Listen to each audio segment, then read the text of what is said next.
Good evening. Welcome everyone to the 1st of January 2025, probably a year of fate, a very fateful year. I thought it would be best to have a very extraordinary American on the show to discuss the world situation, Ray McGovern.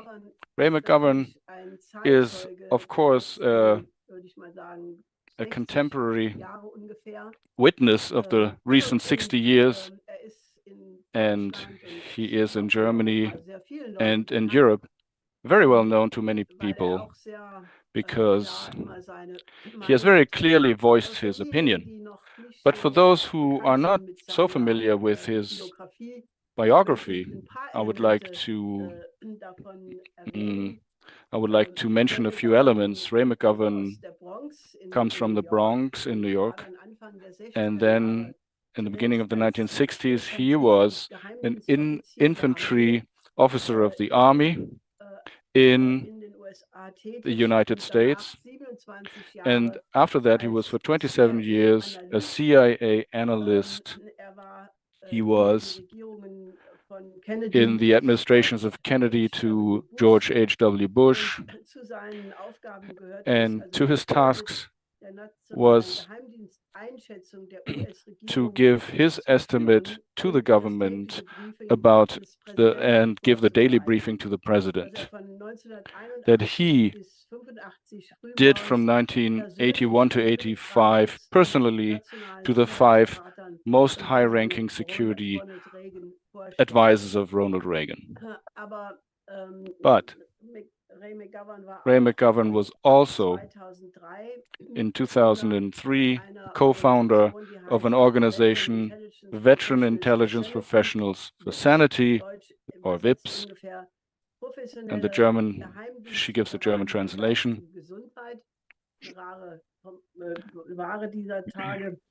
It's a very rare trait of character to be sane these days, to uncover false information, for example, to justify the war against Iraq in 2003.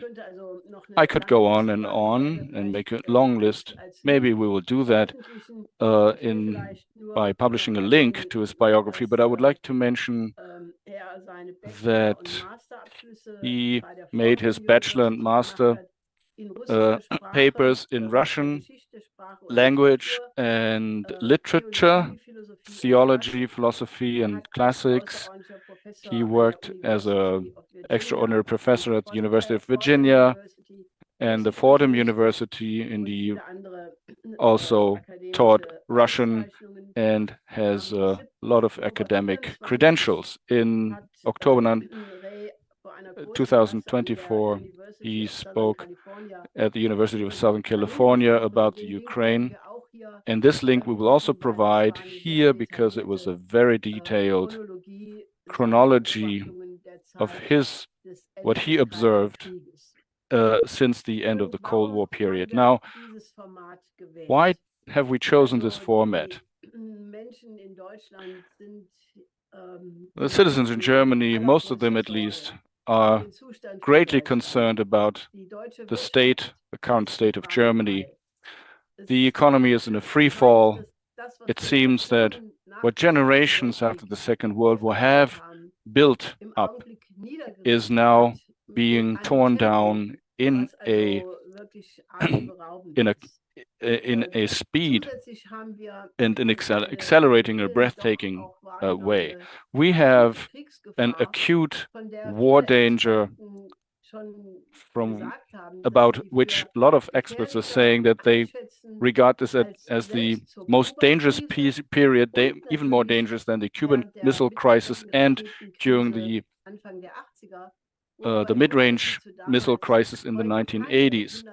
But today, we do not have hundreds of thousands of people in the street demonstrating against the Third World War danger. We have a political class which has done nothing to remedy these terrible developments or to avert them. or to overcome them, although the so-called traffic light government has sworn their oath of office that they would be responsible for averting damage from the German population and furthering the general good, but they have not done that. And in less than 2 months, we have the federal election. And if you look at the political spectrum, then you cannot deny the danger that we are possibly going from a bad situation to a worse situation if the people who are now going for escalation, if they would win the election. Now, a lot of people are thinking about, and they have become aware,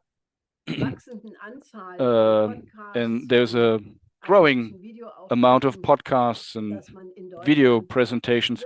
A lot of people are realizing that in Germany there are difficulties to discuss the historical facts, because if you start to do this, then you are automatically in danger of becoming, that you're seen as a victim of Putin propaganda, or worse, even a Putin agent. And in the worst case, you have to face repression. And I can really say, and I can make a comparison, that from all the societies that are known to me, and that is from the United States to some in Asia, some in Europe, the state of affairs of Germany is now the worst. Nowhere else the people have so much the feeling that they have no sovereignty, that their fate is being directed by powers against which you cannot do anything. And that has everything to do with the fact that it's very openly by NATO, the European Union, and the German government, very openly some institutions are being created against so-called disinformation, and they're fighting against so-called disinformation to keep the control over the narrative. To my own background, I would like to say that for many years ago, I was a journalist, and I took this occupation because I was already working for the newspaper for our school, and I thought it was a basic fundamental right, human right, to get factual information. And I think that 100% that if we have state citizens who are actually enlightened by fact, only then democracy can work. And democracy cannot work if that's not the case. And we're very close, getting very close to a dictatorship. And this cannot be the last word. So if you think about the strategic situation, which beliefs is the most repeated one, something that is almost sacred, then it's the sentence that with the war in Ukraine, we are dealing with an unprovoked war against the international law. And I think that this sentence, as this is formulated, I think this is completely wrong. This sentence has such a power that even rational people think they would have to, just because it's the climate is such in Germany, they would have to repeat the sentence so that the people who are supported or influenced by the mainstream people actually listen to them, and so that they can say something afterwards which makes it a little bit more relative. But if there's a solution, we are very close to the border of the Third World War. And this way of dealing with the fact and information is preventing us from getting a solution to the Third World War. And we were going to discuss this in this program. I would like to bring a quote from Bertrand Russell. This is in English. Übersetzer Stefan das übersetzen.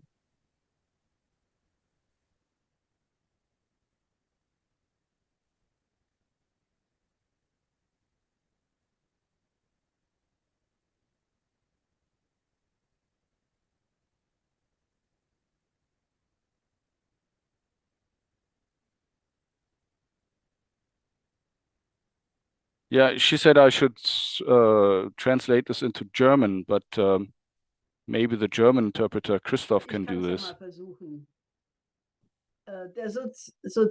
Der soziale Psychologe der Zukunft, the social psychologist of the future will have a number of classes of school children on whom they will try different methods of producing an unshakable conviction that snow is black. When the technique has been perfected,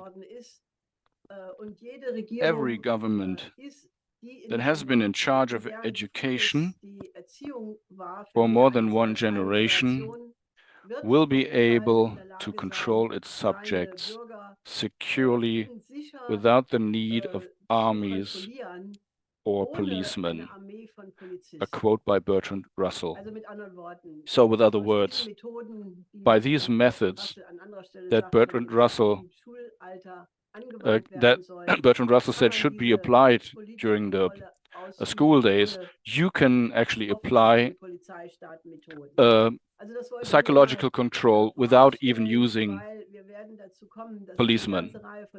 We will come to the point that there are a lot of proofs that governments have repeatedly lied and that the majority of the population, this is not a secret anymore. I would like to ask Ray, who is a witness, to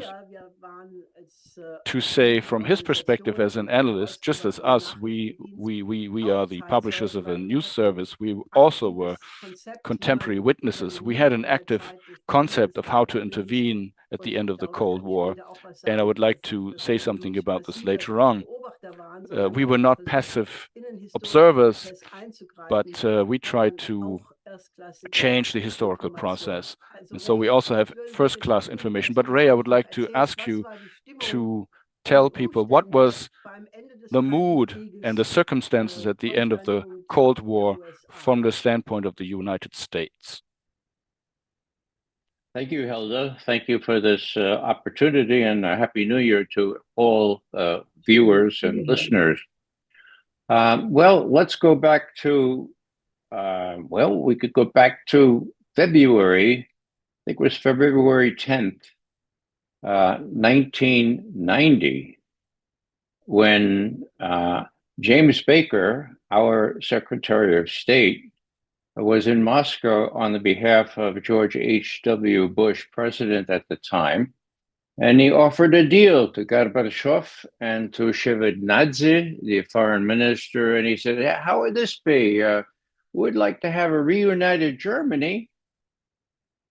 Now, I know enough about history to know how Russians look at the prospect of a reunited Germany after losing 27 million people in World War II. So I imagine that Gorbachev has swallowed hard and said, what's the quo for this quid?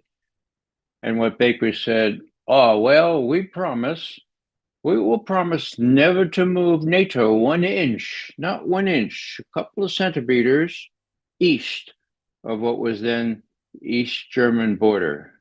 Suffice it to say, the Russians acquiesced in that, and we're only to see that violated time and time again to the degree that NATO expanded by 100%. It was 12 at the time. It became double that. It became even more than that. So what am I saying here? That was viewed by the Russians as a betrayal. As a matter of fact, I had occasion about 10 years ago in Moscow to ask one of Gorbachev's key advisors at the time, Kuvaldin, the professor, Viktor Borisovich. I said, Mr. Kuvaldin, why is it that you did not get that agreement written down as important as it was? And he looked at me and he said, I'll give you two reasons, the usual reasons. Germany hadn't agreed to it yet, okay? And the Warsaw Pact still existed. But the real reason, Mr. McGovern, is, and he looked me straight in the eye and he said, we trusted you. Now, if you fast forward to what Helga mentioned about the promise on February 1st of 2008, not the promise, but the warning that Foreign Secretary or Foreign Minister Lavrov gave to Bill Burns, now head of the CIA. What he said was, Mr. Burns, there are rumors you are going to try to get Ukraine and Georgia into NATO. Do you know what "net" means? Suffice it to say that his cable went back to Washington saying, "Niet means niet," Russia's red lines on admission of Ukraine and Georgia to NATO. In that, he said, if you do this, if you continue to do this, you will provoke us. February 1st, 2008, 2 months later, NATO, in its wisdom, including Angela Merkel, approved the sentence that said in the declaration, Ukraine and Georgia will become members of NATO. Okay? Now, when you fast forward from that, and you see Bill Burns, who was then ambassador in Moscow, what did he say as soon as the special military operation started, the Russian invasion of forces into Ukraine? What did he say? Oh, this is awful. This is totally unprovoked. Now, you do the subtraction. 2022, 2008, okay?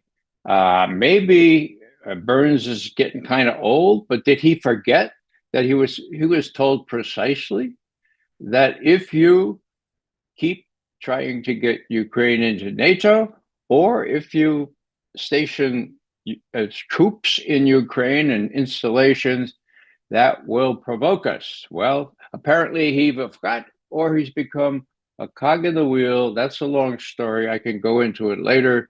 But the CIA and its director have become cogs in the wheel, shaping the intelligence to fit the policy. So that's the history, as I recall it, the brief history of how the Russians felt, betrayed by the initial promise not to extend NATO beyond 1 inch eastward, and then the subsequent warning, look, if you do this, you will provoke us.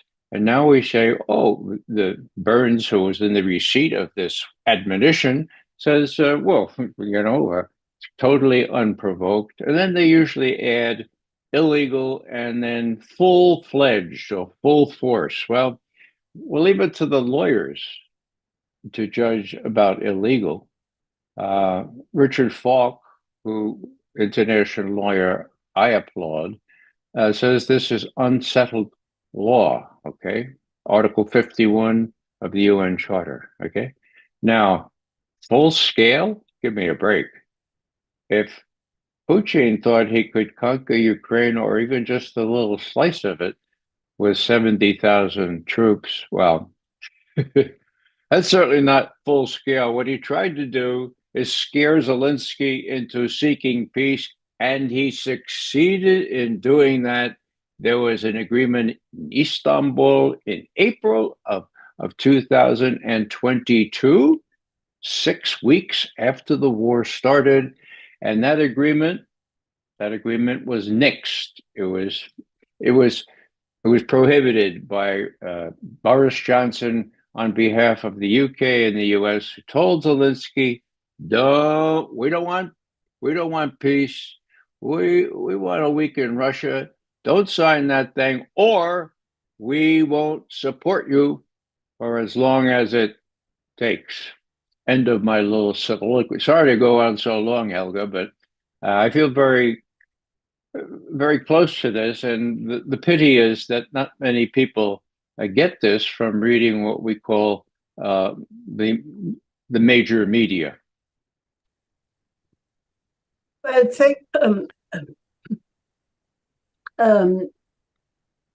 es wäre, glaube ich, ganz gut, wenn It would be du good if you Zuhörer, Zuschauer could darstellst, warum repeat for the listeners why NATO-Erweiterung this NATO expansion from the viewpoint of the Russians were unacceptable, because the military causes and reasons are never printed in the media or discussed in the newspapers. If you listen to the daily news, you hear a lot of things about the Ukrainian speakers. If you listen to the Deutschland news radio,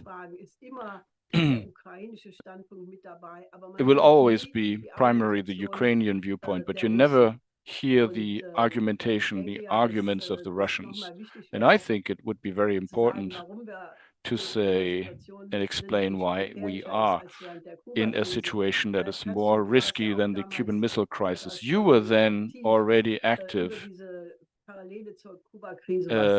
Maybe you can say something about the parallel to the Cuban Missile Crisis. Sure.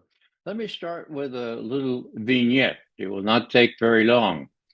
I was in Germany about 10 years ago, and I saw a button, the button you put on your suit there. And it said, I'll show it here if you can see it. Putin Versteher. And I looked at that button, I said, oh, um Gottes Willen. Finally, somebody in Germany is willing to try to verstehen Putin. And for English people, that's to understand. I said, isn't that a good thing? Let me have one of those buttons, I said to my friend. I'm going to put it on my lapel here. And he said, don't do that. For God's sake, don't do that. Well, that's a pejorative. If you're a Putin versteher, oh man, you're beyond the pale here. We can't deal with you because we don't want to understand Putin. We just want to make sure he's weakened and that he's Russian possible. Well, you know the rest of it. So that's the battle here. The battle is that people don't know these things because the German populace is kept in the dark. I dare say that as bad as the public, the mainstream media is in the United States, it's worse in England, and it's just about as bad as England in Germany. Now, let me give you an example. I'm in Berlin about 8 years ago, and Operation Anaconda, the biggest military exercise since World War II, is about to start with NATO members against the borders of Russia. Happily, I had an interview with Wolfgang Helmich, head of the Armed Forces Committee of the Bundestag. That was arranged by some friends of mine, and he was very kind in seeing me for an hour. It happened the day that Anaconda began, and so I said, Herr Helmich, what's going on here? My God. He says, well, Germany is not part of this. I said, Herr Helmich, there are German troops participating. Well, yes, but this is, well, it was clear that he, Vorsitzender from the Bundesverteidigungsausschuss, the chairman of the German Defense Committee, wasn't with us. He was SPD, but he couldn't say that to anybody except sotto voce to me, and not even sotto voce, but just by body language, he thought this was crazy, and it was crazy. Why didn't he speak out? I don't know. I think he's still in the Bundestag. I hope that I haven't embarrassed him, but there was no commitment not to disclose our conversation. So that's an example of how not only the German media, as I understand it, but the German government is so afraid of criticizing things that could make them a Putin versteher. Oh my God, they can't be that. Okay, so what is that all about? Well, it comes from a lack of understanding, a lack of history, for God's sake. Every Russian has had a grandfather or an uncle or somebody affected by those 27 million killed, dead in World War II.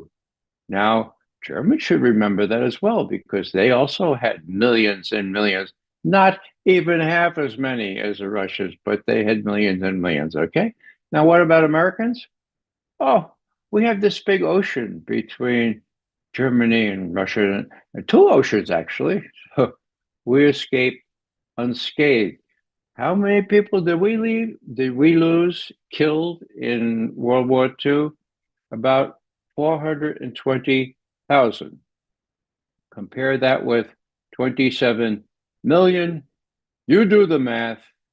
The Russians look down at us and say, the Americans don't know what war is like.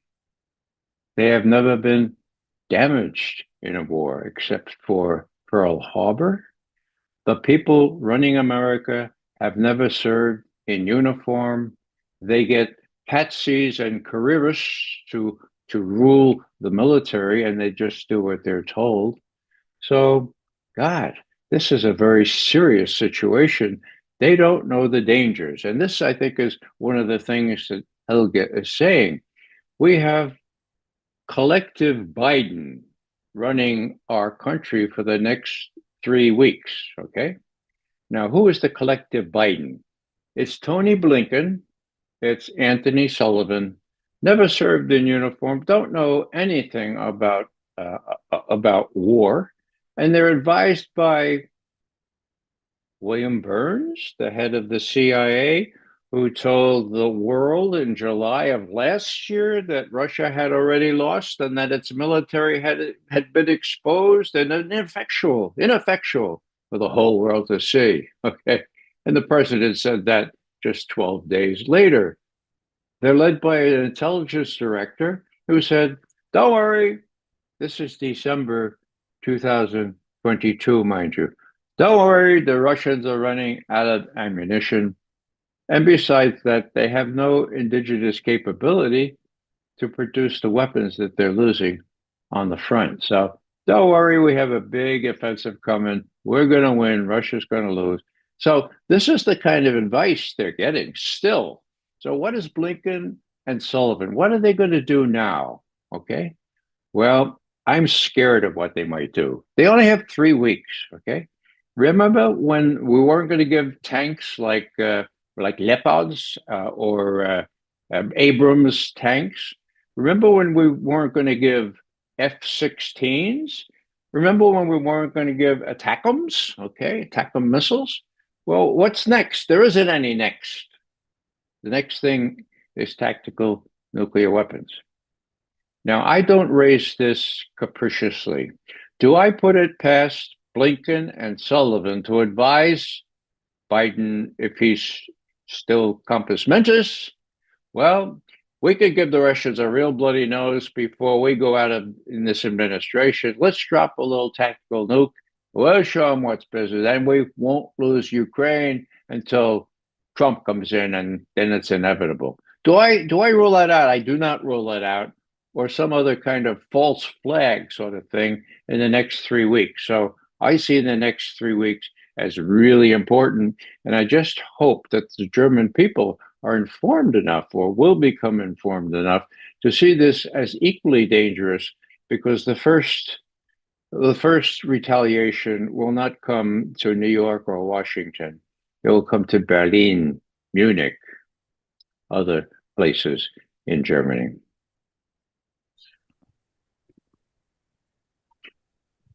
Also vielen Dank, aber ich muss trotzdem noch Thank you mal very mich much. bitten, auf die Kuba-Krise I would zurückzukommen. like to insist to come back to the Cuban Missile Crisis, because this is not in the forefront. It's not so present in the minds of the people. What's the difference? Kennedy and Khrushchev had a red telephone, but today there are many reports that there are no negotiations. Trust is at a zero freezing point, and I myself and many other people think that the situation today is much more dangerous than during the Cuban Missile Crisis. What's your thought? Well, the Cuban Missile Crisis up until now was unique in history. Khrushchev thought he could get away with putting offensive missiles in Cuba and turn the balance so that we were threatened with a 10, 12-minute time from launch to target that would hit Washington, our naval bases on the East Coast, and even deeper into the United States. And that was the challenge that Kennedy faced. Now, Kennedy said, no, this is a challenge that we can eliminate, and we're prepared to risk nuclear war to do it. He put an embargo on Soviet ships going to Europe. Embargo? That's illegal. Well, he called it something less than an embargo, but it was an embargo. Okay, and then he talked. Now that's the big difference. He talked to Khrushchev in those days. Teletype. Okay, Jack Matlock, my good friend, was on the Moscow embassy end of this teletype, translating madly from English to Russian and back. And they talked about this. Now, what Kennedy said is, look, neither of us want World War II, right? We World War III, okay? Let's see if we can avoid destroying the Earth. And Khrushchev backed off. So what's the lesson there? The lesson is that when a nuclear-capable country is threatened with an existential threat, as Kennedy saw this challenge for Khrushchev, they're going to do what's necessary to meet and defeat that threat. Okay. Now, that was the understanding. And 6 months or 8 months after that agreement, Kennedy spoke at American University. And among the things he said in a wonderful speech, what he said was, look, the thing we have to avoid most is to avoid putting one nuclear power in the position of humiliating retreat, that choice between a humiliating retreat and using nuclear weapons, okay?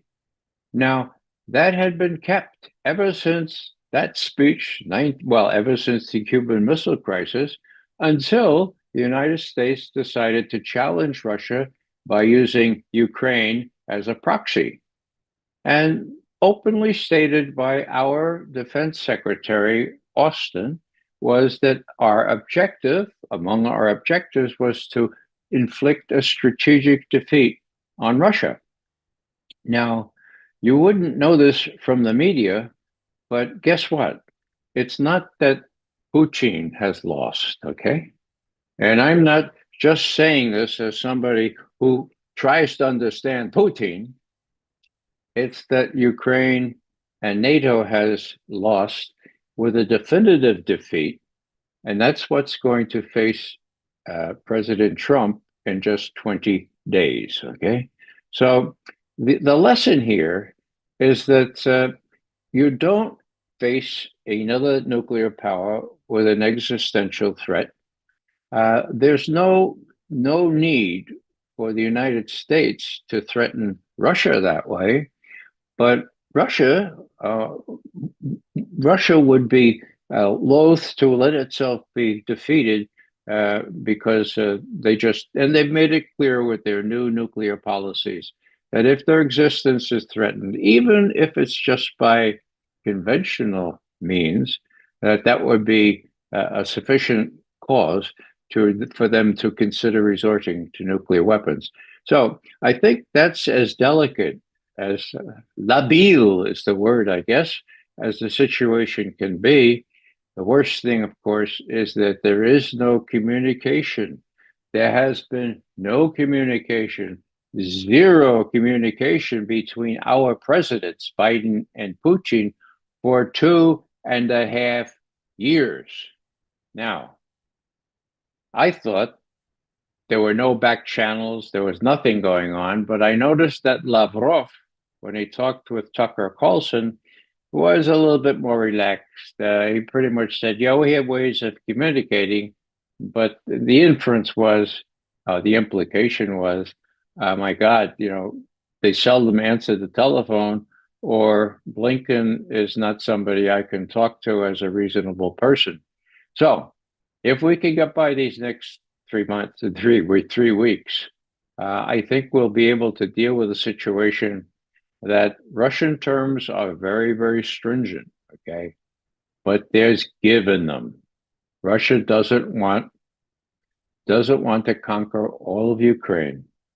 It doesn't want to conquer Poland. It doesn't want to go into the Baltic states. So it wants a degree of security where Ukraine does not threaten Russia, okay?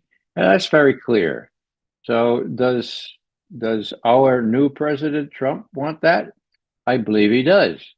I believe his reasons are not so good because he wants to turn his attention to China, for God's sake, and there's no reason to do that. But he wants a deal. Is there leeway there? I believe there is. And I caution those who are listening that I'm an outlier on that. A lot of people are interpreting Putin's terms as a kind of ultimatum that he'll never give on any of those things. I think that's plenty of give. If there's a will, there's a way, and I see a will so far on both sides, Russia and America.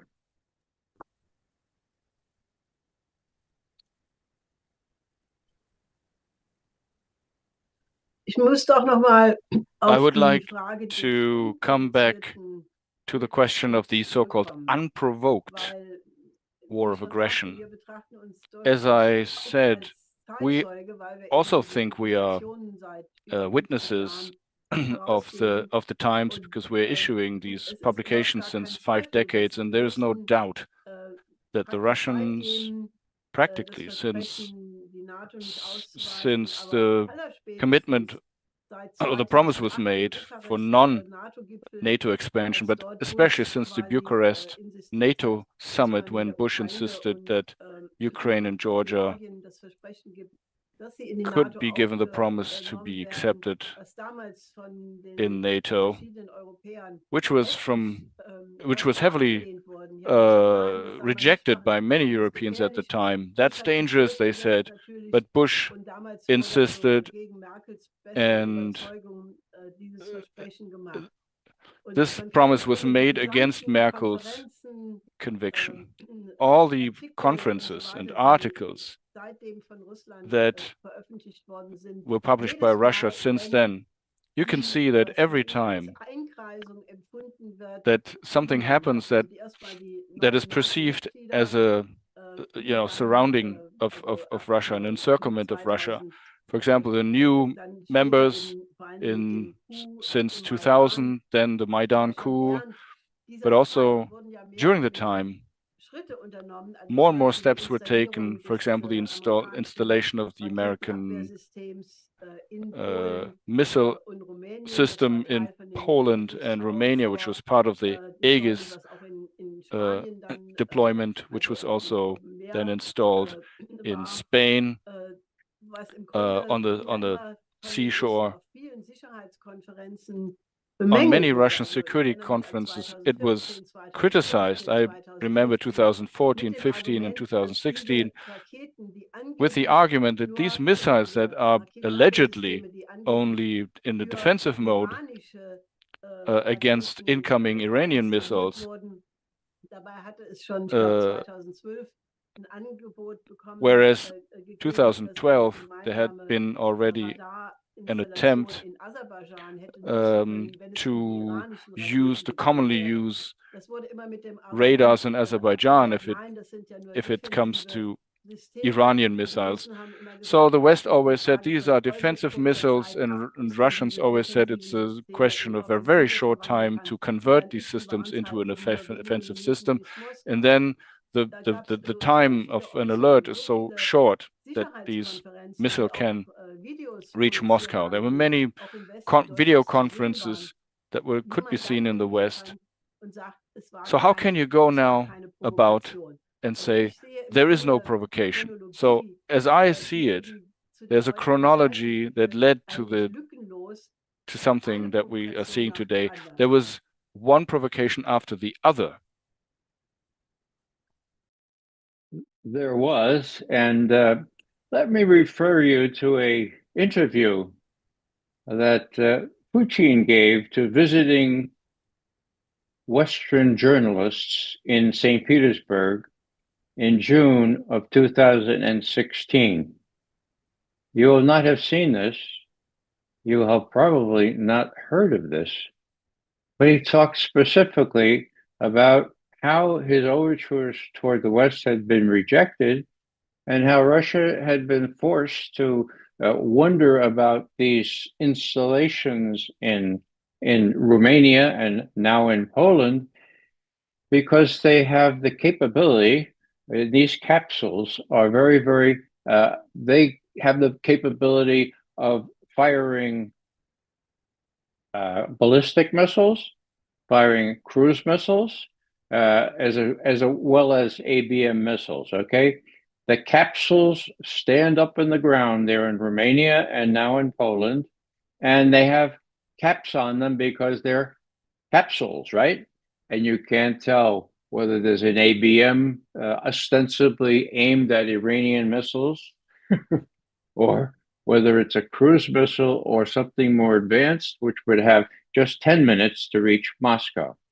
What they're really concerned about, that is, what Putin is really concerned about, are missiles that can reach Moscow in 5 minutes.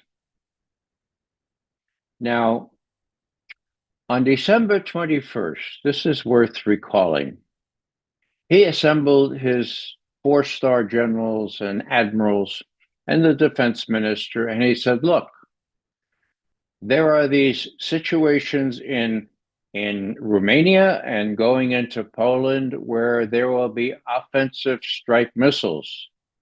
They, the United States, NATO, is also going to put them in Ukraine. And when they put them in Ukraine, if they're hypersonic missiles, which the United States will eventually develop, okay, 5 minutes.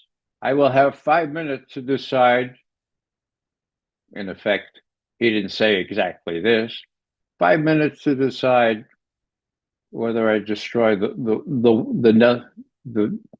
planet. Okay.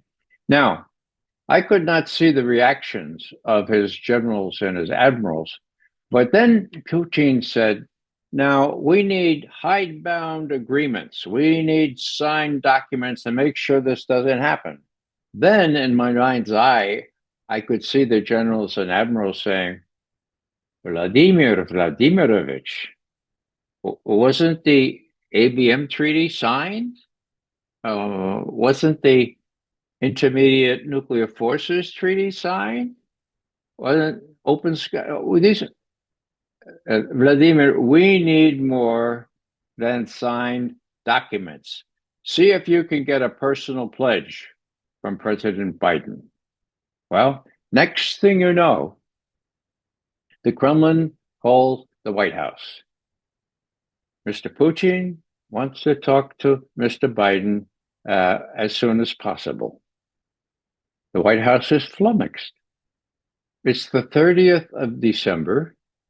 Our negotiators are going to meet as agreed in Geneva just 12 days hence. Why does Putin want to talk to Biden? And the Russians said, please, it's a matter of urgency. To his credit, Mr. Biden took the call. He was in Delaware. He was at home alone during Christmas time. In other words, the collective Biden was not there. Blinken, Sullivan were celebrating the new year. So Biden took the call. We know that the readout says the President of the United States said that the U.S. has no intention of putting offensive strike missiles in Ukraine. Whoa! The next day, Ushakov, Putin's right-hand man on this, said, "My God, the Americans are finally taking us seriously." That addresses fully 5 of the 7 principles we had in that draft treaty. Man, let's get this done, okay? What happened? When the negotiators arrived at Geneva, Wendy Sherman, the delegation head, said to Ryabkov, deputy foreign minister, "I don't have any instructions on that." He said, "What do you mean? Your president undertook?" No, I'm not going to talk about that. I don't know. And then on the 21st of January, now we're talking about 2022, exactly a month before the special military operation, Lavrov is in Geneva with Blinken. And Lavrov says to Blinken, "Hey, what about what your president said on the 30th of December?" And Blinken said, "Forget about it. Forget about it. He was all alone. He didn't have his advisors there. He didn't really mean that. We're not going to, we have every right to put offensive strike missiles, including hypersonic ones in Ukraine. And we'll do it if the Ukrainians ask us to. We might be willing to talk about how many, limiting the numbers, but then forget about it." Well, that was a month before the special military operation. One of my favorite Russian historians, who works as a professor out there in the West Coast, his name is I'll remember it in a second. He points that out as the crucible, where his name is Gordon Hahn. Okay, very well respected. He said that among all these tricks, he called them deceptions. He called them perfidy. Well, among all these things, starting with the first agreement not to enlarge NATO, he said the worst one was when Biden promised not to put offensive strike missiles in Ukraine, and then his people reneged on it just several weeks later. Okay. Then came one month later, the special military operation. What am I saying here? I'm saying that the Russians look at this and perceive that what Defense Secretary Austin said must be correct, that they're using Ukraine in a very cynical way to weaken Russia. He said it. And that's the whole name behind the game. Now, when you think that 500,000, this is the accurate figure, more than some people say 600,000 Ukrainian armed forces, young and old Ukrainian men, are now dead. Okay. Crank in another 100,000 Russian soldiers. I mean, what kind of cynicism is that? What, all to weaken Russia? Okay.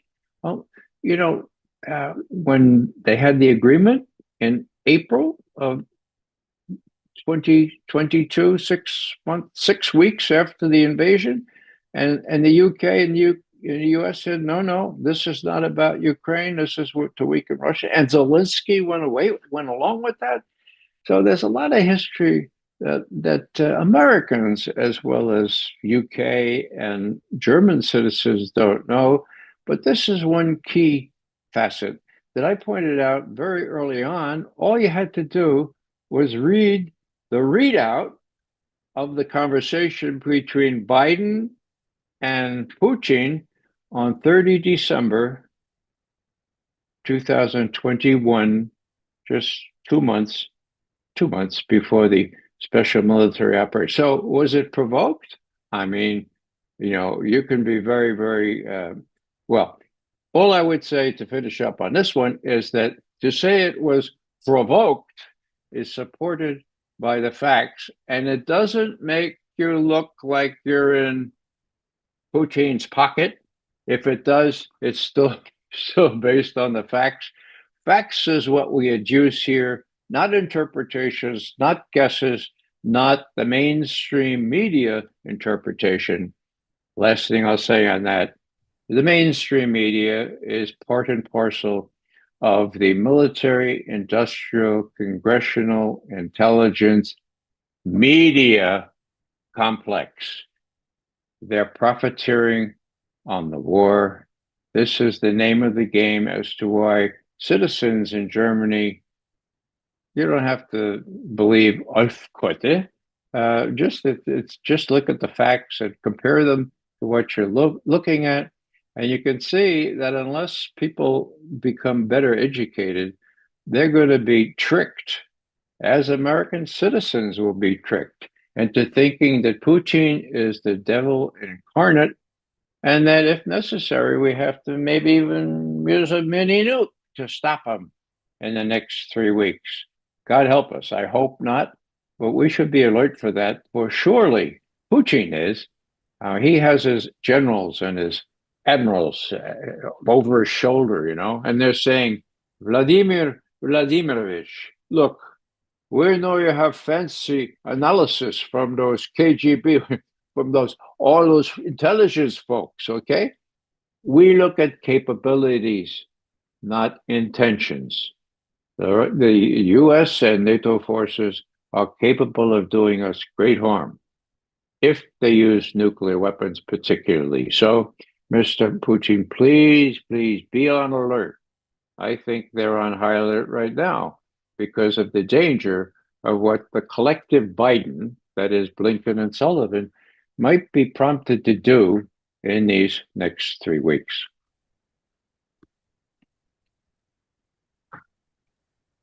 Wir haben inzwischen eine ganze Well, Reihe in the von meantime, Fragen. we have a lot of questions, and I would like to raise some of them and bring them into discussion. I would like to, before we come to that point, like to come to the period between 2013, November, the EU Association Agreement, which was then denied, rejected by Yanukovych because he realized that NATO's that would involve NATO's grip on Sevastopol and the Black Sea, and the entire background of for example, Brzezinski, who said in 1997 that if you sever Russia from Ukraine, Russia would only be a regional power.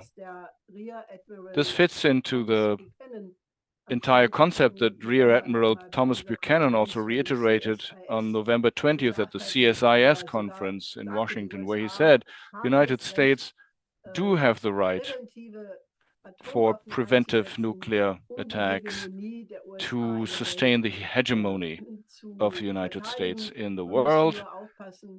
We would just have to be sure that enough nuclear weapons are left over so that future potential adversaries can also be involved and attacked and defeated in nuclear war. There is so much nonsense in this notion that you can have a limited nuclear war and win them, which I think is absolutely absurd.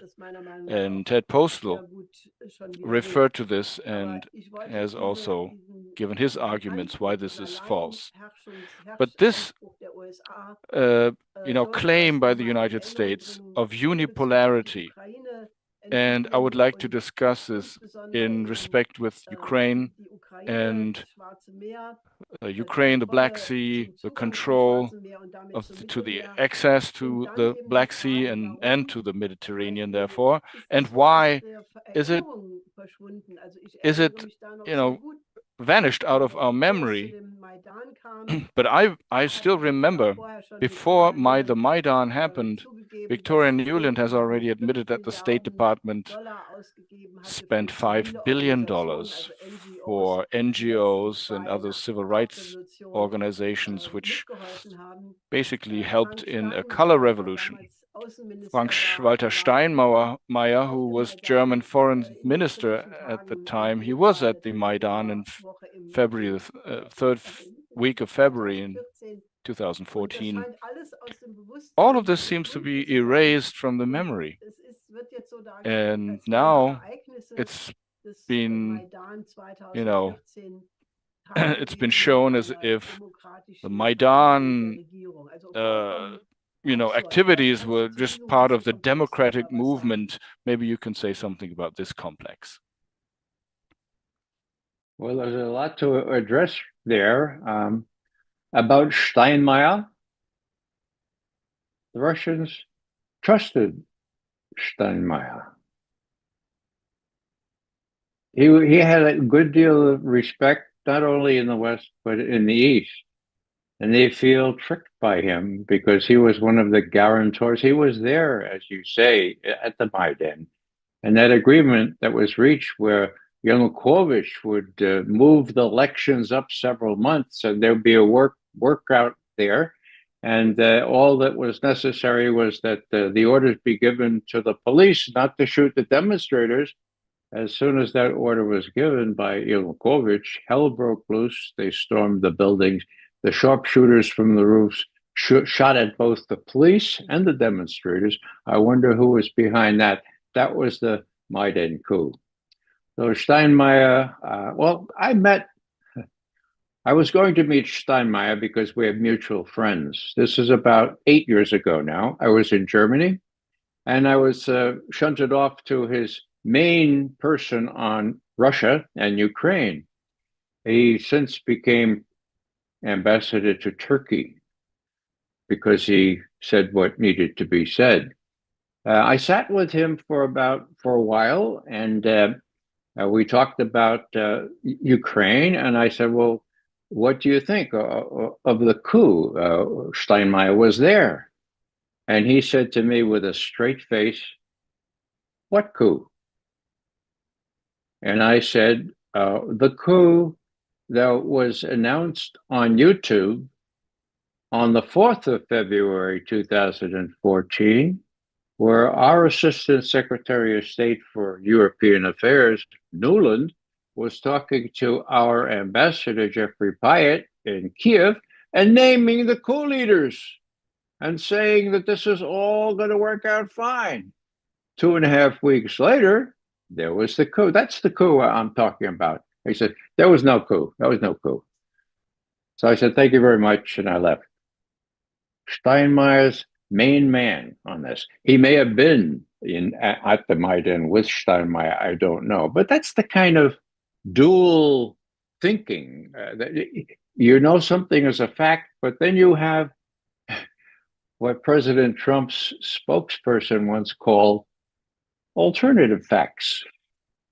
Well, if you believe there can be such a thing as alternative facts, well, you're welcome to that, but I don't believe that, and that's not the way we go forward. Now, with respect to Admiral Thomas Buchanan, this is an outrage. This was a very prestigious think tank that he spoke to in November, okay? And he said, yeah, we're going to save enough nuclear weapons so that we can prevail. Oh my God, it's crazy, okay? It's Hella Wahnsinn. That's a nice word that the Germans have that we don't have, but it's really, it's worse than verrückt, okay? So what's he doing? He's head of one of the main parts of strategic command in Omaha. Now, do the analysts in the Russian intelligence services, do they read what Thomas Buchanan says? Of course they do. And do they tell their leaders? Of course they do. And how do I know that? Was because Sergei Lavrov, the foreign minister, quoted Buchanan and named him when he talked to Tucker Carlson just about a month ago, if memory serves. So These were important things. I talked about the admirals and the generals looking over Putin's shoulder. I mean, they have to be saying, this is Stratcom. These are the people tasked with waging nuclear war. And some of them, Buchanan, for example, thinks it can be won. My God, that's how labil the situation seems to me. Es gibt einen Aspekt, der mich There is one aspect that has been going on in my mind for a long time, the incredible lack of thankfulness on the part of Germany, especially the political institutions, maybe not in the population, but just go back to the German history towards the Soviet Union. Soviet Union lost 27 million people. Germany was the decisive factor in killing these people. And only a few decades later, Gorbachev, or the Russians have said they are for reunification of Germany, which I think it's been very generous on their part. And then in the 2+4 treaty, it was said and declared that no foreign troops can be stationed on the territory of the former GDR, which is now also being violated again. There's a new Baltic commando in Rostock, and I don't understand how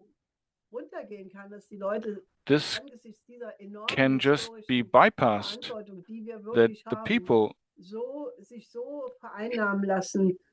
are being vis-a-vis our history. Oh, there is a question by Van Honen. Willy Brandt has initiated the East policy, a policy which has granted us the reunification. Who is reminding us of this? And there's a question by Corinda Jimerson. Actually, East Germans are more pro-Russia than the rest of Germany. The West Germans are just as anti-Russia as the Americans, and I wonder why that is. Maybe we can discuss some of these aspects. Well, let me bring us back to a human level. After Stalingrad,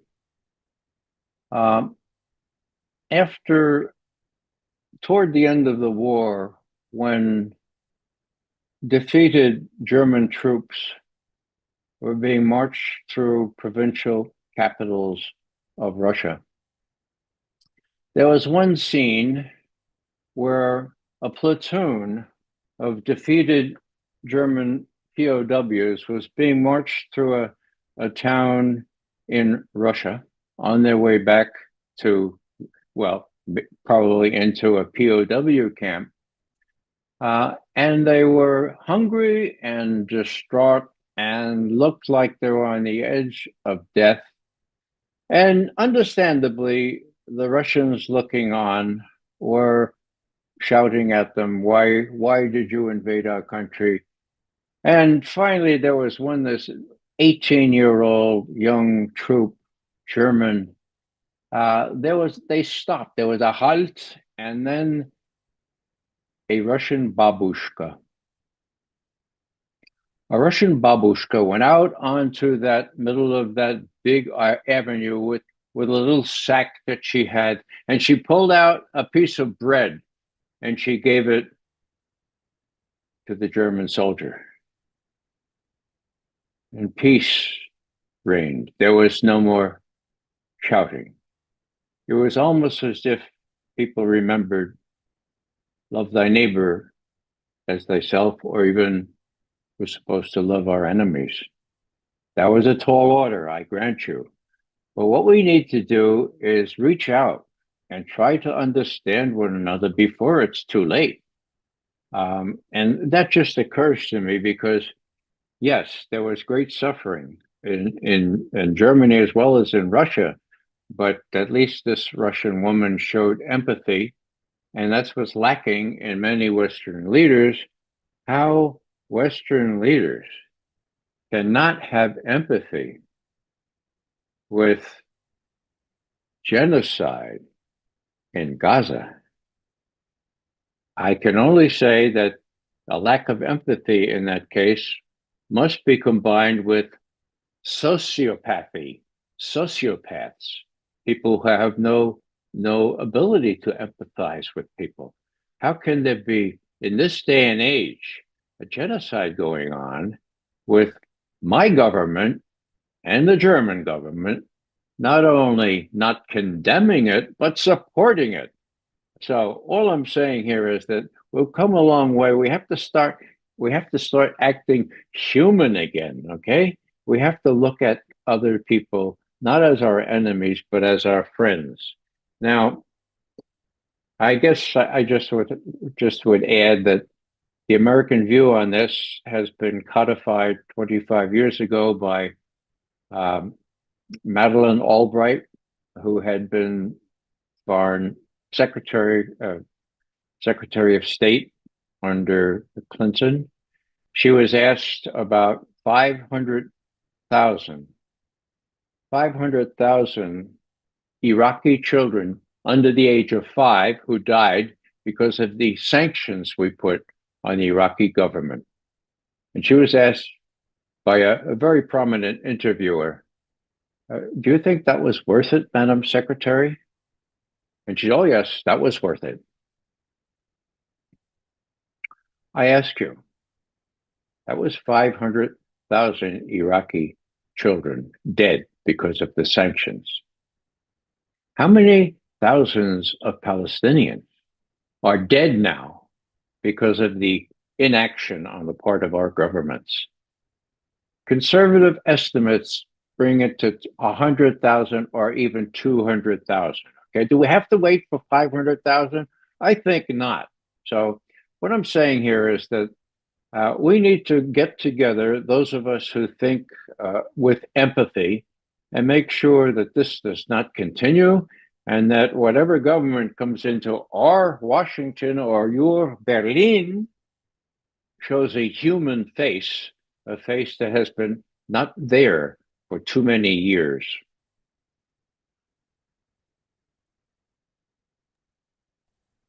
Also mein Kommentar dazu My ist, dass ich denke, my comment is that I think that des non-action kollektiven Westens of the collective West angesichts des Völkermords in vis-a-vis the Gaza, dass das auf uns so ethnic zurückschlagen cleansing wird. and genocide in Gaza Das will wird nicht vergessen. come back like a Das wird in der boomerang. ganzen Welt wahrgenommen, This will im not be globalen Süden. forgotten.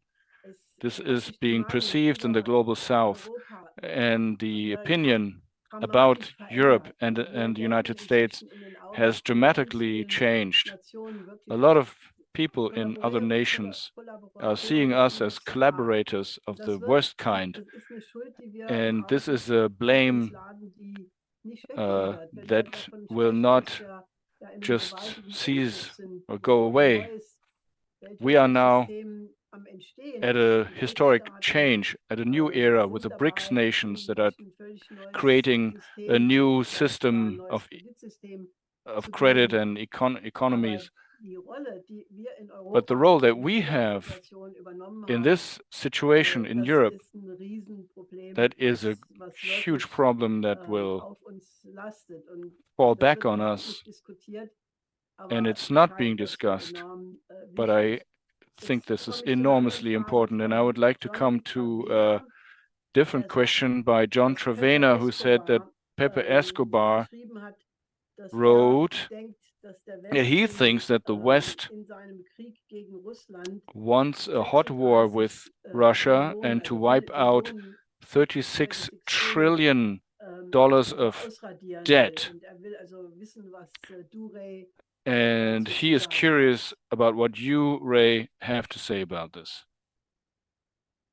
Well, I very much appreciate Pepe chiming in here. He's a good friend, and I admire his work very much. I think it's true that some people in Washington, now let's not think that Washington is just a collegial whole. It's not a whole, it's several parts, and there's a major part of the neocons who have been ruling this country and its foreign policy that would very much like to go up to the brink of war with Russia and hope that Russia won't respond. That's very, very dangerous. Now, so what Pepe says, or what you say, Pepe, I agree with completely, but it only pertains to the people with most Wahnsinn, okay? The people who are really out of it, really crazy, okay? I don't think that everyone is that wahnsinnig in Washington once Trump comes in. I don't have much hope for some of his appointees, but I do have some hope for example, Tulsi Gabbard, who he has named to replace this woman who said that Russia was running out of ammunition and had no indigenous capability to replace the weapons that they lost in the battlefield. Her name is Avril Haines. She knows nothing about intelligence. My God. And she's been advising Biden for all these years. So if Tulsi Gabbard succeeds in getting not only nominated but confirmed, and if if Trump is willing to listen to her, then I think that she would say, Mr.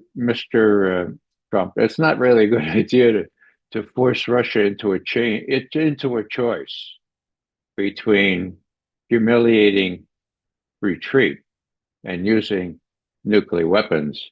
That's been true since John F. Kennedy warned about that on the 10th of June, 1963.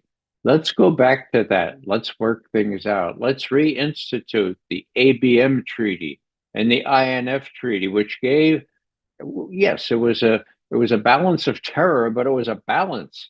There was deterrence there. Let's go back to that and reverse what all these neocons had done in thumbing their nose, so to speak, at Russia and saying, we are exceptional, we are indispensable.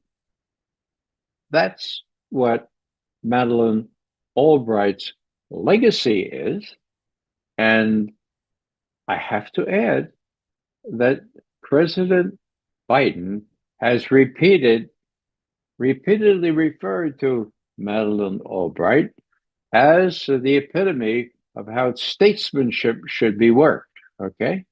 She once said to Colin Powell, who was then chairman of the Joint Chiefs of Staff, look, we want to do things in Yugoslavia, okay? And you say, that'd be crazy. You say you've got the best army in the world. Well, why don't you use it? So that's Madeleine Albright. That's the exceptionalist looking. I think when Trump comes in, if he's able to have Gabbard advising him, if he's able to keep the neocons down, which he will have the ability to, he won a stunning victory. And if he wants peace in Ukraine, I think there's more hope than there will be for the next 3 weeks until January 21st.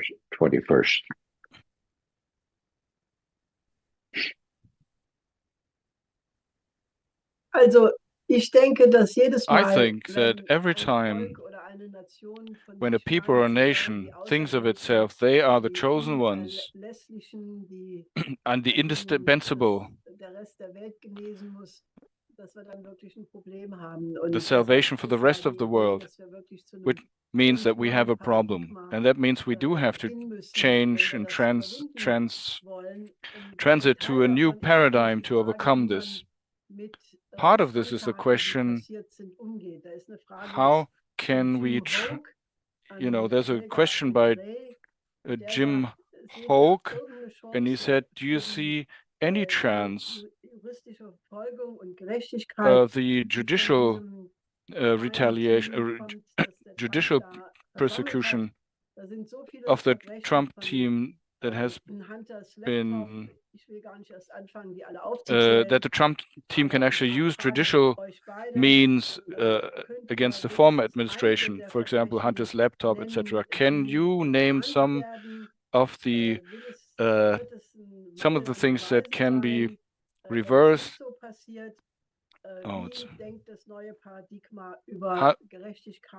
How does the new paradigm think about justice and sense of accountability?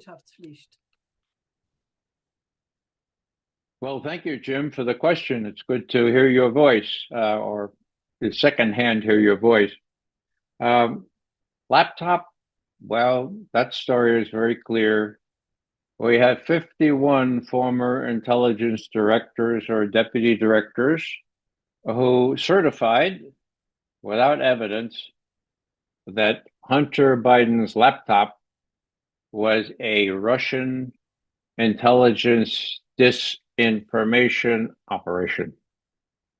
They did that 2 weeks before the election in 2020.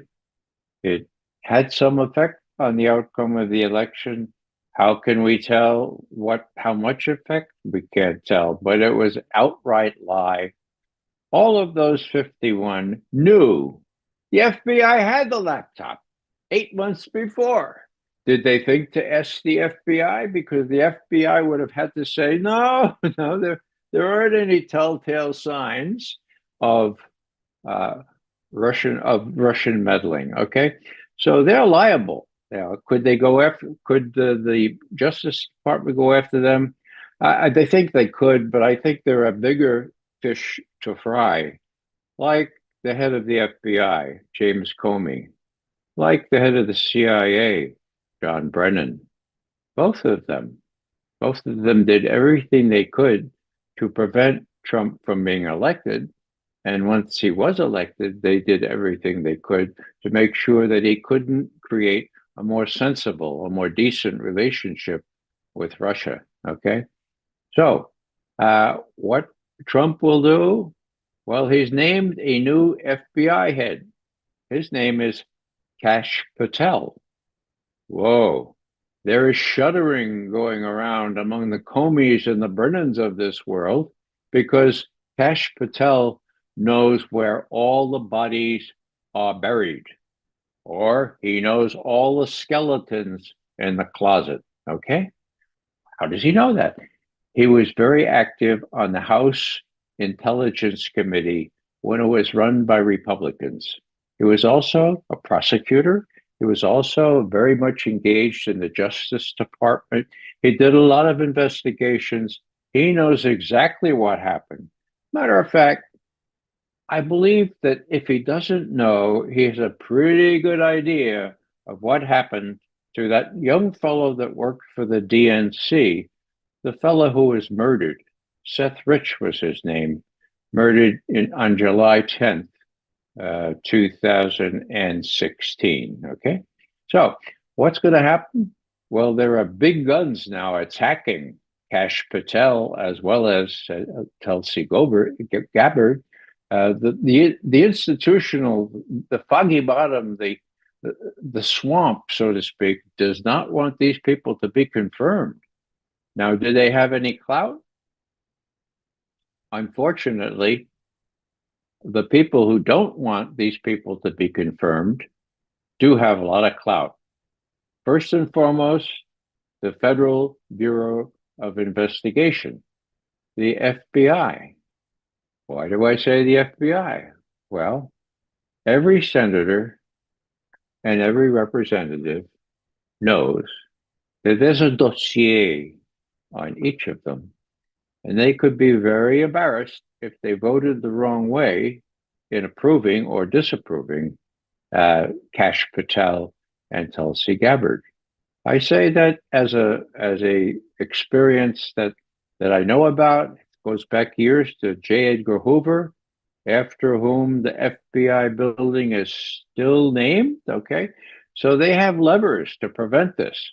Let's say Trump prevails, then there'll be all hell to pay, because Kash Patel has already written a book identifying 60 what he calls gangsters, including Comey, Brennan, and most of the others.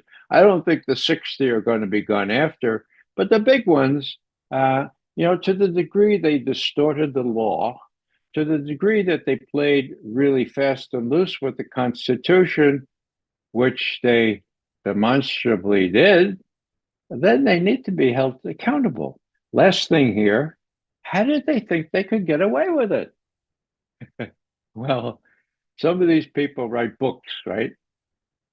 And James Comey wrote a book, and he said, with respect to what we did in the election period of 2016, I was operating, this is a quote, I was operating in an environment where Hillary Rodham Clinton was clear to be the next president of the United States, period, end quote. So, if you're operating in that environment, they're going to take all kinds of liberty with the laws and the Constitution, because you might become Attorney General or you might be promoted. You're not going to suffer any loss because Trump is bound to lose and Trump will never get you. So that was the atmosphere in late 2016. We know that, surprise, surprise, Trump won anyway, but they didn't stop. They hindered by accusing him of being in Putin's Putin Versteher, okay, Putin's pocket. They say, and that prevented for 4 years Putin from Trump doing a decent relationship with Russia. Matter of fact, he was prompted to do even worse things, including getting out of the Intermediate Nuclear Forces Treaty, which now has the reintroduction of intermediate missiles into Europe, on which the Russians have just shown that they have a game changer. It's called Oreshnik. It's a missile that cannot be shot down, and it carries the punch, if several are used together, of a nuclear weapon. So there's a new situation here. We should not look askance at that. We should really say, well, there's a new deterrent here. Do you really want to have Oreshnik do what it did in Dnipropetrovsk back about 6 weeks ago? I don't think so. So let's go to the table and work these things out. The Russians are willing. And I think Trump, if he's guided, if he's able to do this, and is able to put some of these guys in jail, let's face it, they deserve to be in jail. If Kash Patel becomes the head of FBI, and if Trump supports him, there's a good chance these people will be held accountable. Not these lowly directors and deputy directors, the 51 of them that lied about Hunter's laptop, but maybe them as well. I think that they may be sweating because they know that they lied. And I asked one of them, I know a lot of these guys, right? So I asked one of them, why did you sign on to that letter? And he said, well, I'm so intent on making sure that Trump doesn't win. He just did crazy. So this was a good guy, a very intelligent manager, of which there are so few. And he's saying, in effect, I had Trump derangement syndrome. And that's why I went against all my ethical principles of telling the truth, just to make sure that Trump didn't win. And of course, that time, they did help to make sure he didn't win, because that was in 2020, unlike 2016.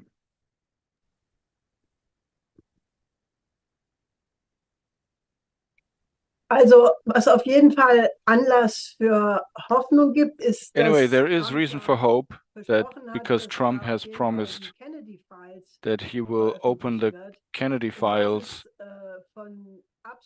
which is of utmost importance.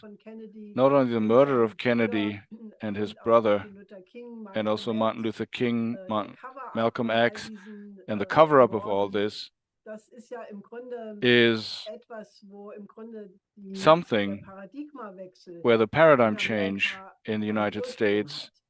has its Weil origin, its das root cause. Amerika-Bild, was viele ältere The Leute America noch haben, von image der that a lot of older people Berlin-Luftbrücke have oder of the Berlin generell Care-Pakete und so weiter, air dies bridge, Kennedy, etc., das war ein the care Amerika, packages, was ihn dann nach that der was one Morde und all America. But dem after the Cover-up death kam, and war assassination of eben Kennedy and the ja, cover-up Schritt für Schritt was step by Evolution step, in ein völlig anderes Amerika, was you wir know, an heute evolution sehen. into a Und wenn completely diese different America that we Dokumente see today. And veröffentlicht if werden, these das ist documents are also being schon released, that will be extrem wichtig, extremely weil es eben auch important im Grunde eine Rückkehr because ermöglicht zu it historischer allows a return Faktfindung, to also historical wirklichem fact-finding, Geschichtswissen und nicht historical Propaganda und knowledge, and not Narrativen. propaganda and Also narrative.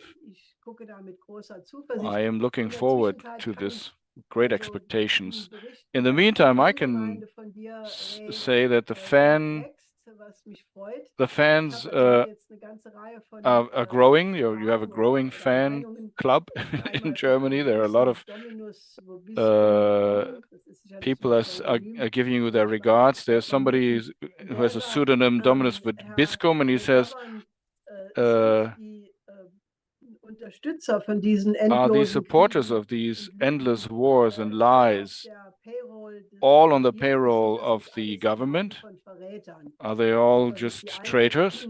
Frage dann von einem gewissen And then Captain Captain Jack, UC, you see, der sagt, he Trump says wäre sehr Trump would weise, be wenn er wise einen to offer Top-Job in Raid a seiner top neuen job Administration in his new nehmen würde, zum administration. Beispiel For den Chef example, the chief presidential Präsidentschaftsberater oder advisor or Verteidigungsminister Secretary of oder Defense Außenminister. or Secretary of Das würde uns State. allen einen That would Haufen save us a lot Kopfqualen of ersparen, würde headache, zu Frieden führen und die lead to Welt peace, würde ihn lieben and the world und would schätzen. love and appreciate Also him. das siehst du mal. Dann derselbe So there you go. Mensch sagt, And the die same besten person Resultate, says the best die die results US Intelligence Community of the oder die besten Resultate würden the wir best nur results erzielen, wenn die US Intelligence are being Community attained von if den the US VIPs intelligence community would geführt be würden. Er meinte das led by the wirklich VIPs. ernsthaft, dass die ganzen And he VIPs really means it, den Apparat übernehmen sollen. that VIPs should take over this Und whole dann ein apparatus. gewisser Bob van And Hie, then there's a Bob Van sagt, He who Ray says, LaRouche hat oft gesagt, LaRouche has often man soll von said, der Geschichte learn from lernen. history. Und einer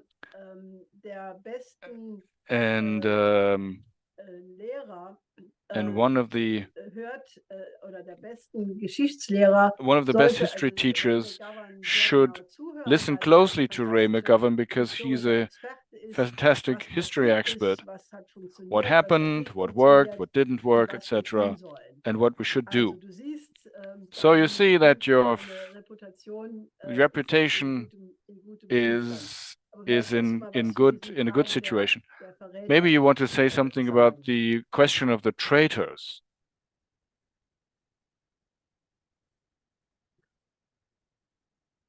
The question of Würdest du den Would you Job annehmen? take the job? Meinst du, die FIPS würden das auch And tun? do you think that the rest of the VIPs would also agree and do that?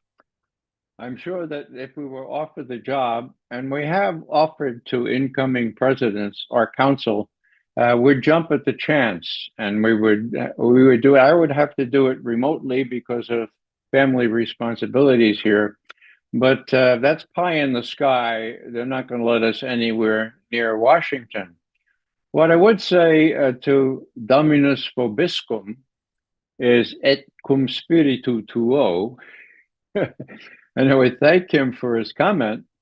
What I would say about John Kennedy is simply that he is responsible for me having this life of the last 60 years when he appealed to us to do something for our country rather than expect our country to do something for us. I was a senior in college, having majored in Russian. It was very simple. What I had to do, I went down there, and this slogan did not seem at all corny or artificial or forced at the time. It was a Camelot. It was a new life. Helga is unfortunately correct that this all changed when John Kennedy was assassinated. Now, the documents that will be released are going to be very, very important, but they're not going to shed much more light on the subject than this particular book does. JFK and the Unspeakable by James Douglas. He's got it all together 15 years ago. It's the best book out there. He concludes that it was a combination of the CIA, the military, the folks that didn't want peace, the people who couldn't abide what John had already ordered, that is, leaving Vietnam after 2 more years and having a decent relationship with Russia. So that's the core of the problem. If these new documents are released, and there's more hope on my part than ever that Robert Kennedy, whose father was done in by the same people, and I repeat that, his father was assassinated by the same people. If he has any influence as a new member of Trump's cabinet, maybe he will have the impetus to say, Mr. Trump, the felons are all dead now. The institution is sadly very much alive. We need to destroy the institution, rebuild it so that it's a principle of democracy and accurate, unbiased intelligence. Let's do that now. This is a liminal time. We need to step over that threshold and make sure that we change the intelligence apparatus and give you good intelligence for a change, and also rein in these cockamamie schemes by the part of the operations part.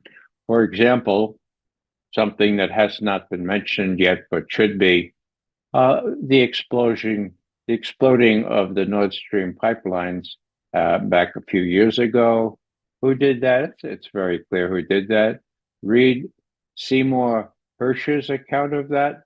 I do hope that the censors in Germany are not so strict that no one has that available, because he reconstructs, and he's the best investigative journalist that we've had in this country. He reconstructs exactly what happened. It was the CIA who was instructed to do that by Jake Sullivan, part of the collected Biden. And that's very, very clear how it was done. This business about people renting a sailboat, I mean, is that some sort of a joke? If it's a joke, it's a very sick joke. And of course, we know, and I just have to mention this because we're talking Germans, Olaf Scholz, okay? So he's with Biden just before the Russian military operation into Ukraine, and they're at the White House, and a very talented Reuters woman journalist says, President Biden, you say that if the Russians go into Ukraine, there will be no Nord Stream pipeline. Yes. How can you do that? You don't control it. Let me just say, if the Russians intervene, there will be no Nord Stream pipeline. Bilingual. She turns to Olaf Scholz, Kanzler Scholz.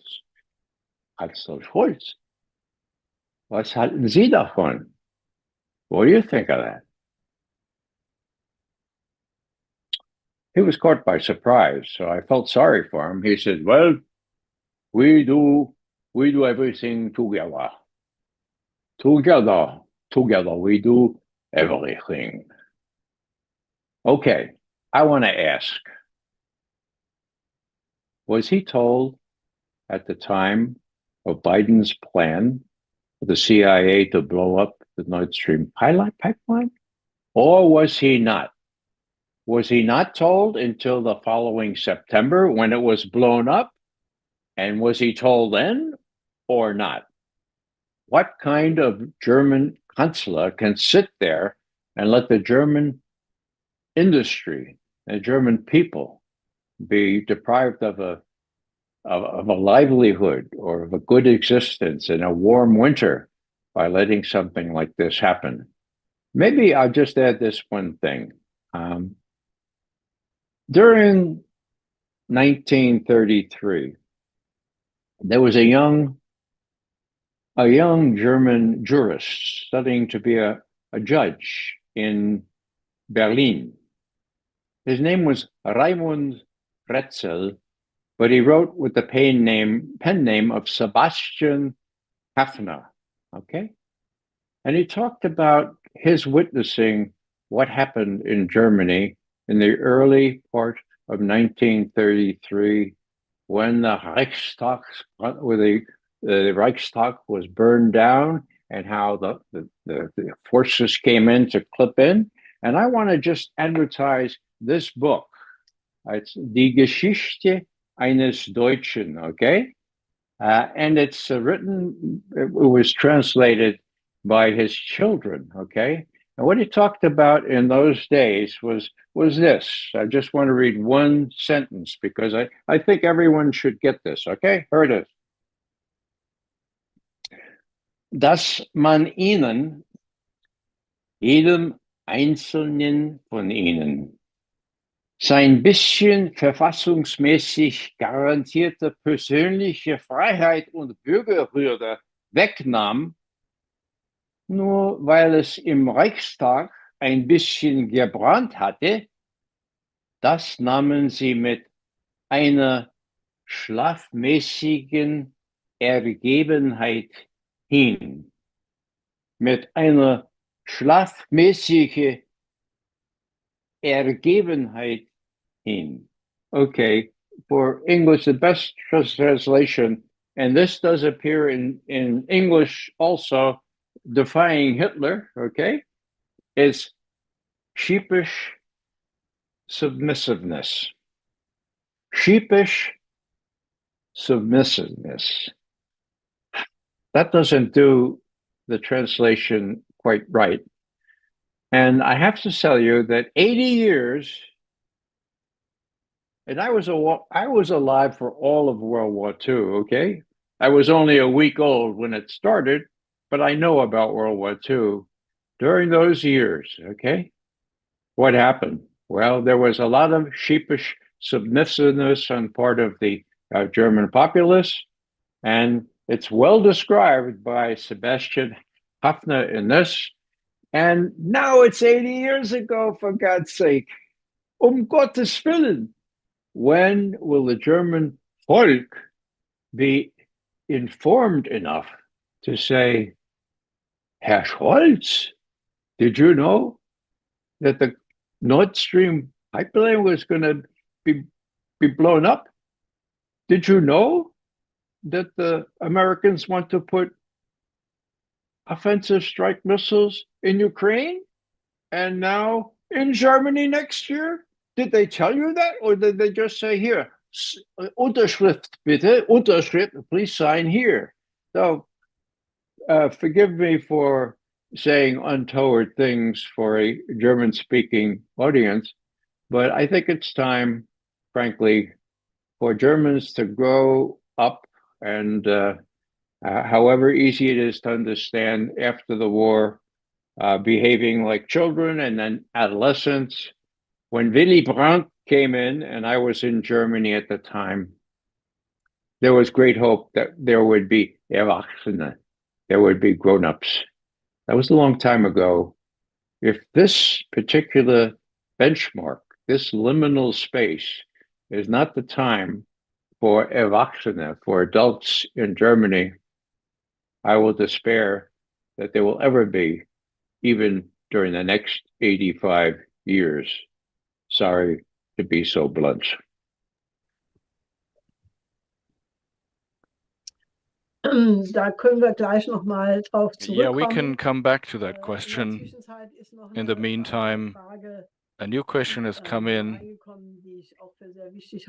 which I think very important, from a Michael Zagian. He says, greetings from Los Angeles and a very happy new year to you and your loved ones. My question is, can the exoneration, the rehabilitation, exoneration of Linda LaRouche silence the drums of war? Ray, what do you think? I think it would help. I think people have a totally erroneous idea of what he said and what he stood for. It can only help the general education to find out what that was all about and why he was treated the way he was. I've spent some time in jail, but never as long as Lyndon LaRouche, and never as persecuted. You know, in keeping with this, let more information flow, I'm remembering a memorable phrase used by a Bundestag member, Sevim Dagladen, from the new party that has been established, Sarah Wagenknecht. And I just want to quote her because I think she hit it right on the nose. What she said was, unsere erste Pflicht bei diesem Königreich für Lügen ist, sich nicht dumm machen zu lassen. Okay. Our first duty, Pflicht, ist bei diesem Königreich, bei das Kingdom of Lies, Lügen von Ursula, von Lügen, von Laien, okay, Lügen, die Königreich von Lügen, unsere erste Pflicht ist, sich nicht dumm machen zu lassen. I think there is ample hope that things will loosen up a little bit and people can hear the right words. I don't think there are CIA people working in all your newspapers or media outlets now. There are doubtless some hangers on, but get rid of them. Make people open to the truth. Free people to get out and exercise their rights and avoid sheepish submissiveness.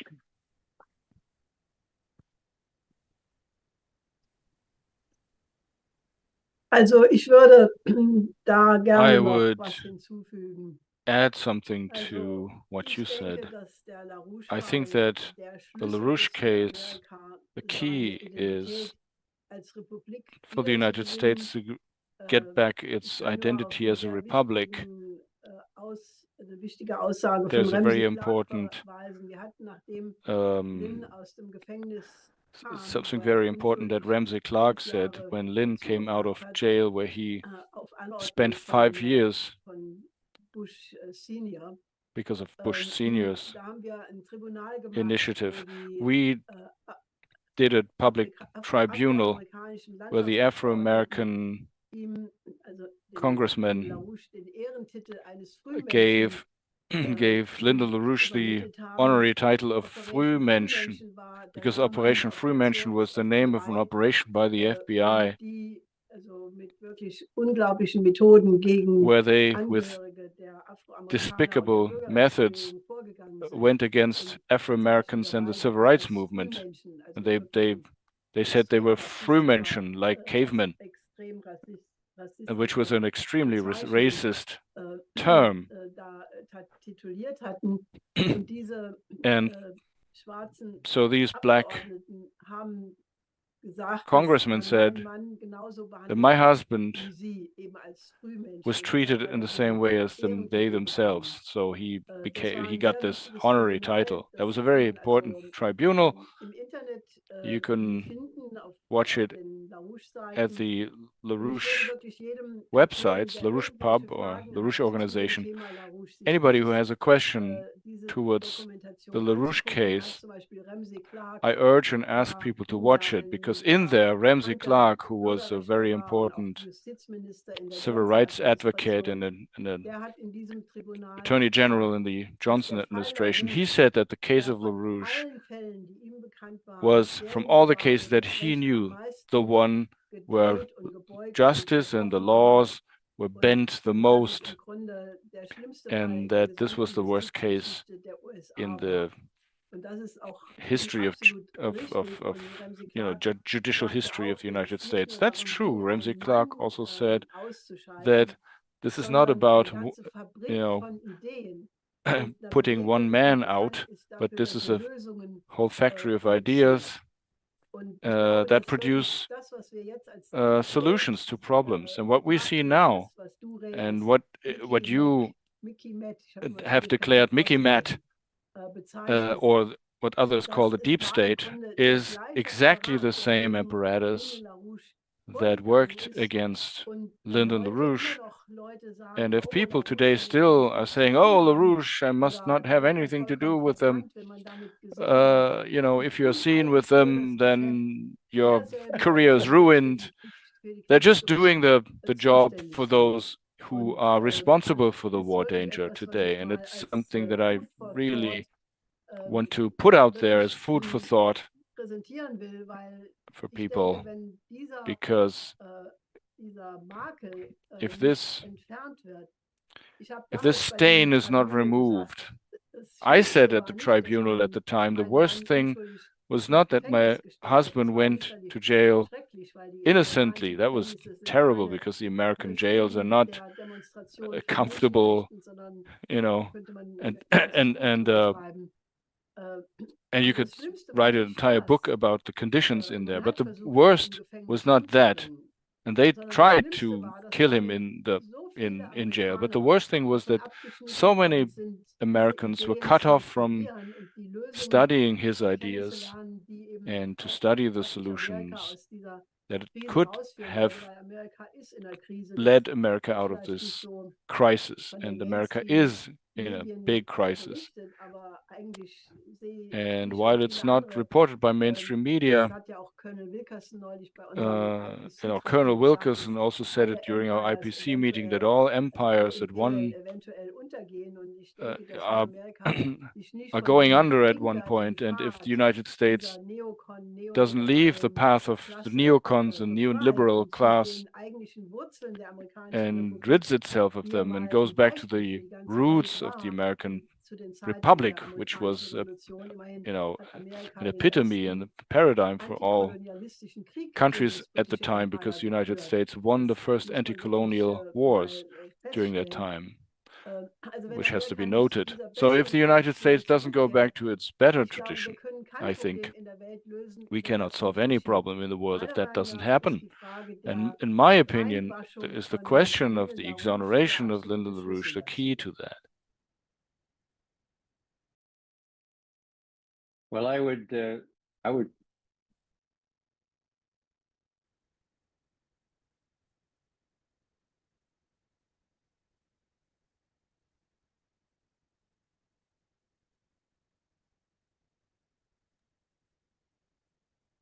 Du wolltest was sagen, Ray? Did you want to say something? Okay. Well, yes. You can speak. I thought that, am I being heard now? I am. Okay.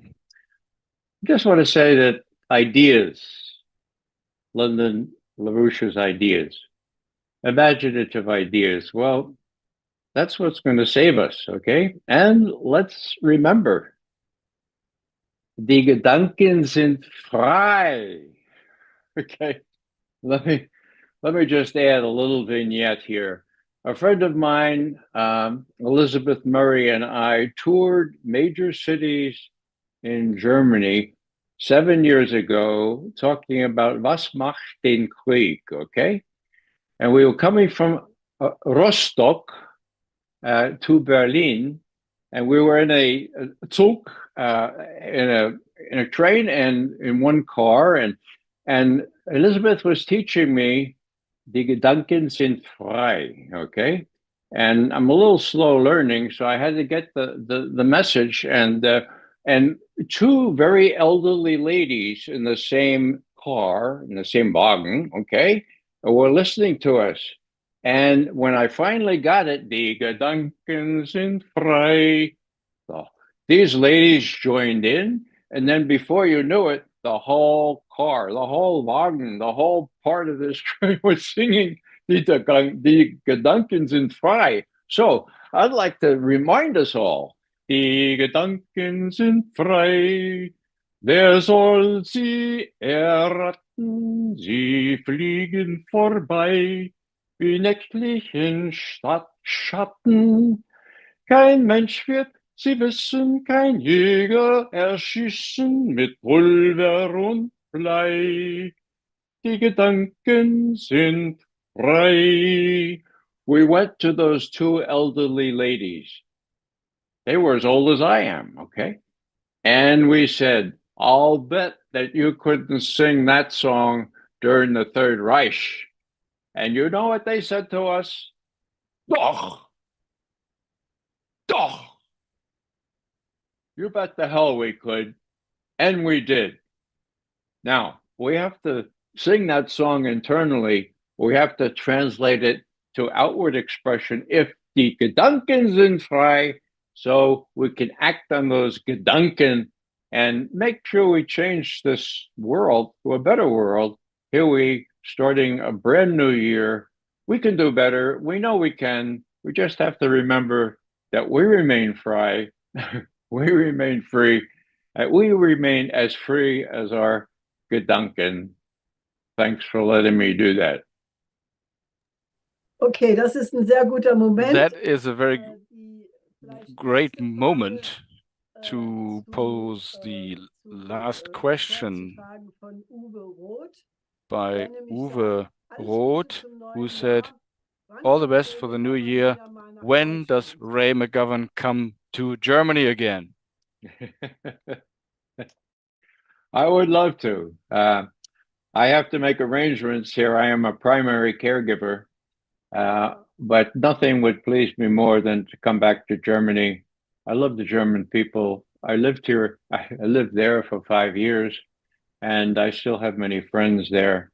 So give me an invitation, and I'll be there as quick as a wink, as long as I can make arrangements here to take care of my wife. Thanks for the invitation. Also diese Wie bitte? Also diese Einladung ist This hiermit invitation ausgesprochen und wir werden is in now die Umsetzung active, gehen. Und and ich we möchte will dir proceed. ganz herzlich danken. Du And hast I would also like mit to Sicherheit thank frischen you Wind wholeheartedly. nach Deutschland gebracht, You der brought some dringend fresh notwendig wind to ist. Germany, Und which vielleicht is really kann necessary. ich dich noch Maybe I ermuntern, can etwas zur deutschen ask Bevölkerung you zu to sagen. Wir haben tell ja something to the German population, Wahlperiode. because Also we der are in 21. an election process right now. Januar kommt Trump voraussichtlich ins Trump Weiße Haus. is Das wird natürlich entering auch the die White Lage in House, Deutschland which will verändern. also Viele change Leute and sind schon alter the vollkommen situation in Germany. A lot of hysterisch people here über are completely diese hysterical Option, aber hier about ist ja this nun option, das Wahlergebnis. but this Und is dann haben the wir noch mal outcome of the die election. 4 Wochen Zeit And bis zum then we Wahltermin have für die another 4 weeks Bundestagswahl until am the federal 23. elections Februar. on February 23rd. Die Prognosen sind, dass The forecast möglicherweise is that potentially vom Regen in eine schlimmere Traufe we kommen come wird, from a die bad to a worse Kombination situation by a von combination Koalition von of Parteien, a die noch coalition of parties who Entsendung von Taurus would do more to sind, send zwar noch Taurus mehr für Waffen in missiles die Ukraine. to Wie gesagt, Ukraine, das kann send sich noch more dramatisch weapons to ändern, Ukraine. bevor So im things Weißen can Haus really ist. Und natürlich even auch change wegen den dramatically Bedingungen here, auf dem Schlachtfeld despite sehen ja auch nicht so aus, als würde Trump der entering Krieg the White ewig House. weitergehen And the können. situation on the Aber was ist battlefield dein is showing Wort? that the battle Du cannot kennst go on Deutschland, forever. du What hast is 3 Jahre in München your gewohnt, word for the warst auch Germans? zu You know Besuch, Germany, du you hast eine lived ganz gute years Kenntnis in der deutschen Munich, you Bevölkerung. know the Was German würdest du population. den What would Deutschen you mit auf say den Weg the geben in Germans dieser Periode? to the Germans in this period of history? Well, I would say that we need to seize the moment, carpe diem. We know that when Gorbachev and Ronald Reagan, of all people, decided that intermediate and smaller range nuclear weapons were not needed in Europe, I know that Ronald Reagan came to us intelligence analysts and said, "Is he serious? Gorbachev? Is he serious?" And we said, "Well, we're not sure, but he's doing some other very revolutionary things. Why don't you try them?" Long story short, 1987, a treaty that not only prohibited future missiles, but destroyed an entire class of intermediate and smaller range ballistic missiles in place with their nuclear warheads, Pershing 2 missiles in the west, SS-20 missiles in the east. I never thought that could be done. It was done, and one of my best friends, Scott Ritter, was the first on Russian soil to verify that all these missiles were cut up and could not be used again, okay?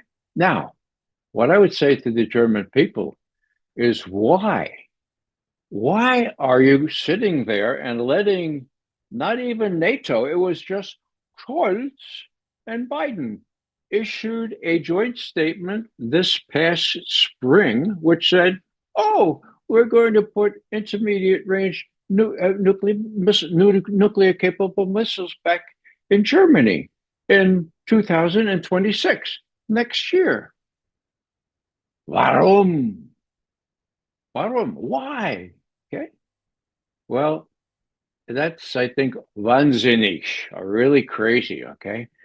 Now, last thing I'll say has to do with the present moment, and that is that, as you know, the collective Biden has waffled. Okay, the collective Biden was going to approve the use of ATACMS missiles and Storm Shadow and Scalp missiles farther into Russia in September of 2024. This year, okay? What happened? Our military, that is the US military, stood up and said, "That's not a good idea, President Biden.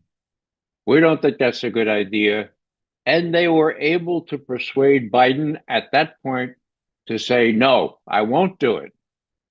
Fast forward to 2 months, somebody, the Blinken and Sullivans of this world, changed his mind. Now we have longer range missiles going into Russia proper from Ukraine, but things that are guided and could not be used without U.S. support.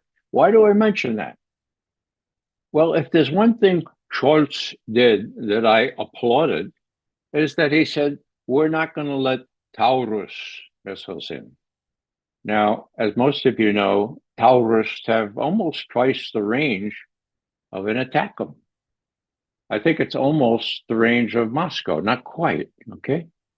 So he had the sensibility to say, "No, I don't think this would be a good idea." And the Luftwaffe generals have agreed, and that there's an intercepted conversation we can talk about later. Anyhow, what am I saying here?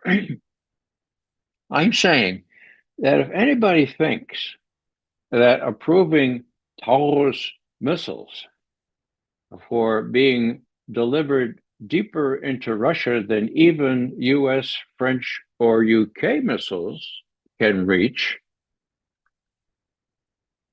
helle Ansicht, in my view. Helle Ansicht. And the kind of danger that could prompt Putin, as cautious a man as he is, to move forward even more forcefully in Ukraine, finish off the war, and make his terms even more stringent than they are now. So I don't know what that has to do with the German election. I'm not a I'm a nonpartisan intelligence analyst, but I do know that anyone that would advocate sending powerless missiles into Russia proper is, in my view, wahnsinnig, and it should not be done. That's the end of my comment on that. Thanks for listening. Also, das ist eine weise That is a Wahlempfehlung, very die ich mich voll wise anschließen kann, weil die Existenz von recommendation, Deutschland because ist the akut existence of gefährdet wäre. Germany is acutely Deshalb endangered. vielen Dank, Ray. So Also, es war thank you very toll, much, dir Ray. zuzuhören, und It ich was hoffe, dass du uns really, I was really wieder happy beehrst. listening to you. I Und hope wie to gesagt, see wir you arbeiten back an again der on this program. Einladung und hoffentlich We're working on the kriegen invitation wir for dieses you, and Jahr hopefully we can make it katapultiert auf in eine völlig neue Ebene. 2025 and Wir catapult können this heute year viele Prozesse onto nicht a new ansprechen. Es sind tektonische into a new Veränderungen era. im Gang. There are Wir tectonic haben nicht über den Nahen Osten changes. gesprochen, wir We haben haven't über die BRICS talked gesprochen, about the aber Middle vielleicht East. ist We das haven't ja ein talked about the Thema BRICS, but this für, will wenn du be das nächste Mal a kommst. topic Also for vielen, your vielen next Dank. appearance. Thank you Bis very bald. much. See you soon. Most welcome.